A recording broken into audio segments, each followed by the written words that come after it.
Olá, queridos! Eu sou o Padre Rodrigo Carneiro e esse é o nosso canal Atraídos pela Palavra de Deus.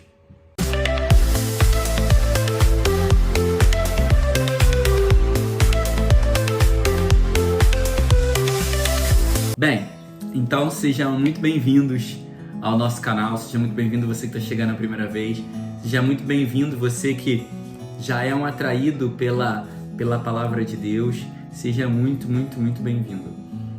O tempo aqui esses dias deu uma esfriada de novo, então minha mão tá toda ressecada e eu tô aqui passando um creminho na mão. Não vou mostrar não, pra não fazer propaganda que eu não ganho nada com isso, mas passando um creminho aqui na mão pra ver se não fica russo, né? Que a gente quer, né? Brasileiro, a gente é da cor, né? Então fica russo, né? Então, pra não ficar russo, passando um creminho na mão aqui. Então, estamos no 27º domingo do tempo comum. O tempo já vai avançando, né, e vai seguindo. E aí, isso sempre me chama atenção. Eu sempre gosto de ficar muito atento e chamar a atenção que o ano litúrgico tem 34 semanas. Então, a gente já está no 27º, significa que a gente está acabando mais um ciclo litúrgico. Então, a liturgia, ela sempre vai fazer esse convite para nós de uma proposta mais específica de conversão, né? De voltar para Deus, de busca do Senhor, de encontrar-se com Ele. Sempre vai trazer para nós cada dia mais, ao longo do final desse período do tempo litúrgico, essa proposta de encontro com o Senhor. Hoje vai falar desse encontro com o Senhor, em primeiro, através da compreensão de que tudo passa, inclusive que nós precisamos deixar passar as coisas que nós costumamos guardar no coração, que vai chegar na realidade do perdão, que é justamente o evangelho de hoje, a necessidade, a realidade de perdoar. Então, a primeira leitura, ela vai trazer para nós, a primeira leitura que ela é... Estou já no outro dia. A primeira leitura que é do livro de Abacuque, do profeta... da profecia de Abacuque, vai falar que nós vamos passar por provações, vai até passar um tempo onde o profeta está dizendo: Senhor, eu te procuro e não te encontro, eu estou clamando e não escuto a sua voz, eu vejo violência ao meu redor e nada muda, mas eu não deixo de clamar. E aí o Senhor vai dizer ao profeta que as provas e as tribulações, elas vão acontecer na vida e elas servem para identificar quem é capaz ou não de ser fiel, quem é capaz ou não de viver a fidelidade a Deus. Então, o Senhor, Ele permite que passemos por provas para, de alguma forma, identificar aqueles que verdadeiramente são capazes e estão disponíveis para segui-lo e para fazer a vontade dEle. Porque o que acontece? Seguir ao Senhor, quando as coisas estão muito fáceis e estão sempre de acordo com o que pensamos e desejamos, isso é muito fácil. Por exemplo, se eu estou no meu trabalho todos os dias, chego no horário, saio no horário, não tenho muita coisa para fazer, ninguém me exige e ganho bem, eu não vou reclamar do meu trabalho. Agora, eu vou olhar para o meu trabalho de outra forma se eu começo a ter muita exigência, ganhar pouco, sem passar por injustiças. Então, ou seja, são as dificuldades que nos desalojam, que nos desinstalam e fazem, às vezes, a gente querer avançar. Porque quando eu me deparo com uma dificuldade, eu posso sim querer avançar, eu posso sim querer fazer algo diferente e sair daquele lugar de acomodação. Então, o Senhor, Ele nos permite as provas e as dificuldades para nos desinstalar, para nos fazer recordar quem é Deus, para nos fazer lembrar dele. E aí Ele vai dizer que aqueles que se mantiverem fiéis diante das tribulações e provações, esses vão ser salvos. Então, ou seja, eu também preciso buscar ter resiliência, né? Essa virtude que me faz ser constante e perseverar na provação, pela minha salvação. Porque eu tenho refletido muito nesses dias, que eu não posso, e até falei já isso uma ou duas vezes aqui nas homilias, eu não posso querer ficar com o primeiro pensamento das coisas, com o primeiro pensamento que eu tenho. Por exemplo, quando chega uma provação, uma dificuldade, o primeiro pensamento que vem é que Deus está castigando, que Deus esqueceu, que é mais fácil desistir, que eu vou abandonar. Esse é o primeiro pensamento. E que é o pensamento, porque sempre vai vir o primeiro pensamento, que é o humano. O primeiro pensamento que quer resolver as coisas de forma humana. Da mesma forma, o que acontece? Quando a gente tem um problema em casa, por exemplo, uma esposa tem um problema em casa com seu marido, qual é o primeiro pensamento que vem na cabeça dela? Vou sair de casa e vou embora, eu vou abandonar tudo. Por quê? Porque isso é o mais fácil. Ou então pensar, por que ele não morre? Ai, por que eu não morro? E aí começam os pensamentos de morte. Porque muitas vezes até a própria morte vem como um pensamento humano de querer acabar com a história, de querer resolver por si mesmo, de querer dar fim nos problemas. Só que os problemas, eles não são para dar fim. Os problemas são para me desinstalar, para eu dar passos adiante. Então, a tribulação da sua casa, o problema que você tem passado, a dificuldade financeira com o esposo, seja o que for, a gente tem que olhar para elas como uma forma de tentar desinstalar-nos, tirar a gente dessa zona de conforto e tentar fazer a gente olhar para frente, caminhar além, tentar caminhar para sair disso, passar por isso, mas passar com fidelidade ao Senhor, passar não deixando de rezar, não deixando de ler a palavra, não deixando de buscar o Senhor. Mas isso não é nada fácil, porque como é que eu vou passar por uma tribulação, uma coisa que eu não entendo, que eu não pedi, que eu não escolhi, que eu não estou preparado, que eu não me sinto preparado? Como que eu vou passar por isso? Aí a segunda leitura vai responder: recorda-te, reaviva o dom que recebeste pela imposição das mãos. O que acontece? A gente, pela imposição das mãos, a gente recebeu a imposição de mãos no batismo e na confirmação. Então, ou seja, são dois sacramentos que envolvem o Espírito Santo. Então, reaviva o dom. Que dom? O dom do Espírito Santo.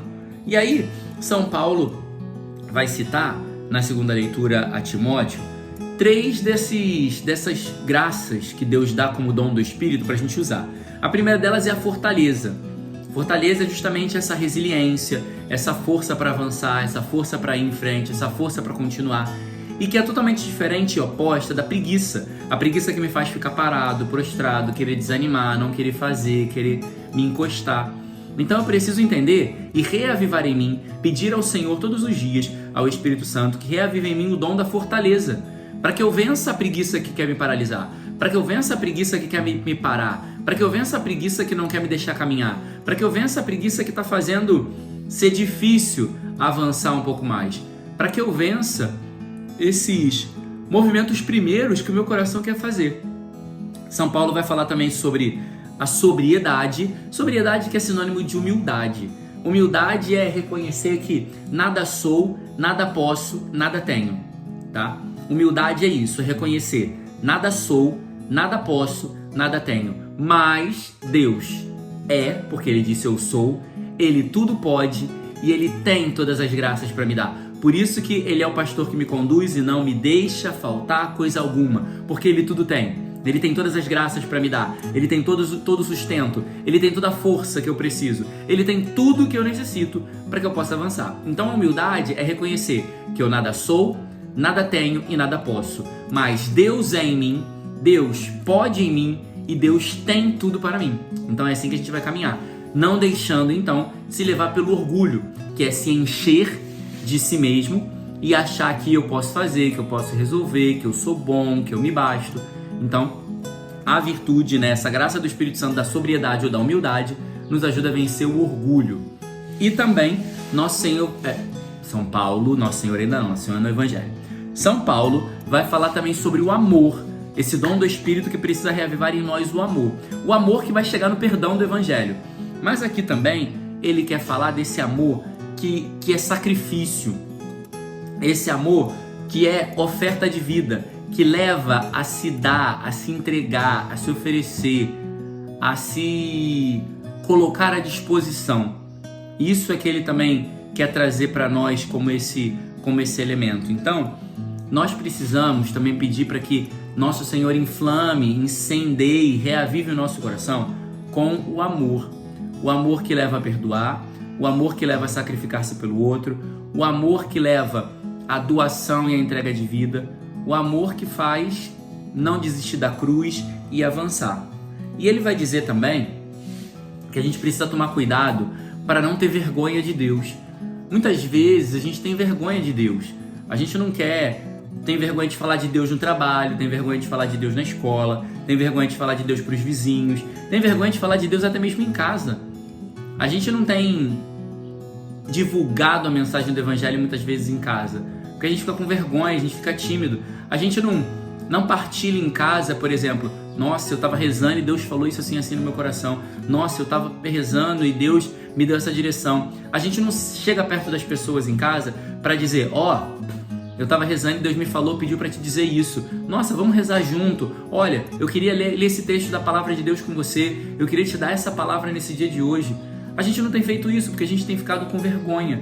Vergonha de se posicionar, vergonha de falar a verdade, vergonha de anunciar ao mundo que nós somos cristãos, vergonha de ser quem somos. Então nós não podemos ter vergonha de ser cristão, de anunciar o Evangelho no mundo. Até porque, se a gente tem vergonha de ser cristão, a gente tem vergonha de Deus. Se a gente tem vergonha de Deus, Ele pode também usar disso para não deixar a gente entrar no céu. Porque a gente viveu uma vida se escondendo Ele. Como que a gente vai querer então que Ele nos receba no céu? Então a gente tem que tomar cuidado com isso e não ter vergonha de Deus. O Evangelho vai falar para nós que se alguém pecou, ou seja, fez algum mal para nós, fez alguma coisa contra mim, eu preciso repreender, ou seja, corrigir essa pessoa. E não julgar, porque muitas vezes quando alguém me faz mal, quando alguém faz alguma coisa de mal, me trata mal, né? Eu começo a julgar a pessoa, julgar as atitudes, julgar ela, julgar o que ela faz, julgar as coisas que ela fala. Mas o Senhor não nos chama a julgar, até porque...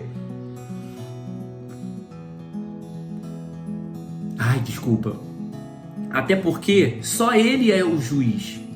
Só Ele tem o poder e a capacidade de julgar. Só Ele é o juiz. Então eu não sou.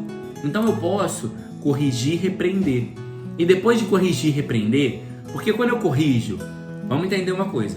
Quando eu corrijo e repreendo alguém, quando eu corrijo e repreendo alguém, eu estou devolvendo a pessoa para ela mesma.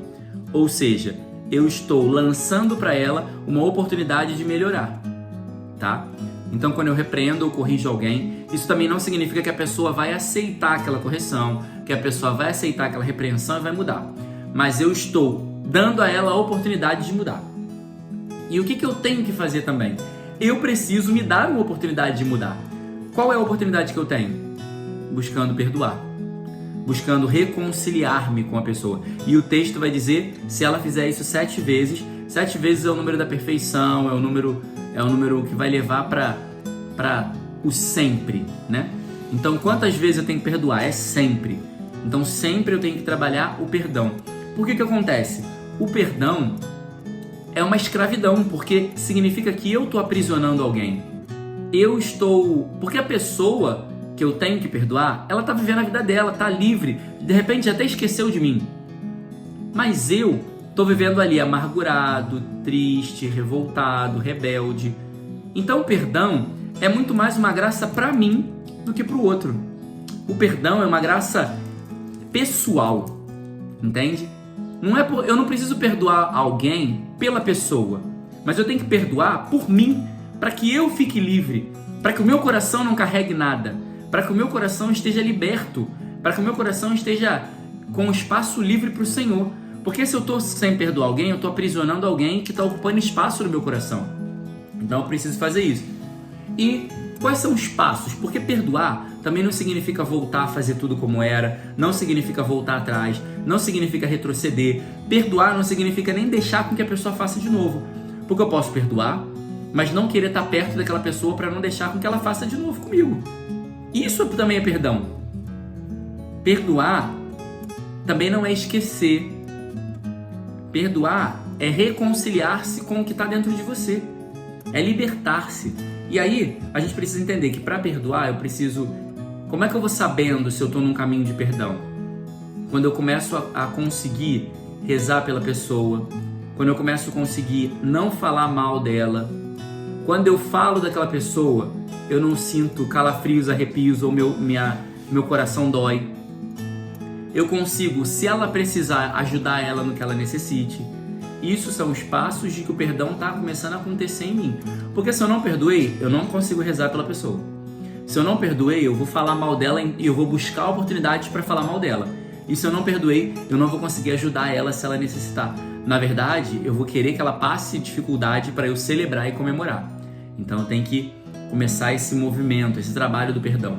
E aí também é interessante, porque no Evangelho os discípulos vão associar perdão com fé. Porque eles vão dizer, então aumenta a nossa fé para viver essa realidade do perdão. Então, ou seja, perdoar, fé é ir aonde eu não posso ir sozinho. É se lançar no infinito de Deus. É dar meus passos, mas também me jogar e me lançar em Deus. Então isso também significa que perdoar é muito mais do que eu fazer algo sozinho. Eu não vou perdoar sozinho, mas eu preciso da graça de Deus. Eu não perdoo sozinho, mas eu me determino por perdoar e Deus já me dá na graça, em cada momento, a cada passo, a cada atitude, para que o perdão vá acontecendo. E por fim, eu tenho que fazer a minha parte. Eu tenho que acreditar que é possível e começar a caminhar. Não também pensando que eu estou fazendo isso porque eu sou melhor, porque eu sou superior. Não. Porque às vezes tem gente que acha isso, né? Porque está perdoando, porque é uma pessoa que se acha melhor do que os outros. Não. Porque o Evangelho vai terminar dizendo: somos servos inúteis e não fizemos mais do que tínhamos que fazer. Então, o perdão também é serviço. Porque perdão também é fazer o que Jesus fez. Porque no alto da cruz ele também perdoou. No alto da cruz ele perdoou os seus algozes. Então perdoar é serviço. Perdoar é servir a Deus. É fazer o que Deus fez. É ser outro Cristo no mundo. Então não é porque eu perdoo que eu sou melhor do que os outros. Mas eu perdoo porque é o que eu tenho que fazer. E eu, como servo inútil, tenho que fazer tudo o que eu tenho que fazer todos os dias. Inclusive perdoar. Perdoar quem não merece. Perdoar quem talvez numa próxima oportunidade vai fazer de novo, mas eu não perdoo pelo outro, eu perdoo porque eu preciso fazer o que eu devo fazer e eu preciso estar livre, porque o perdão liberta. Louvado seja nosso Senhor Jesus Cristo, para sempre seja louvado.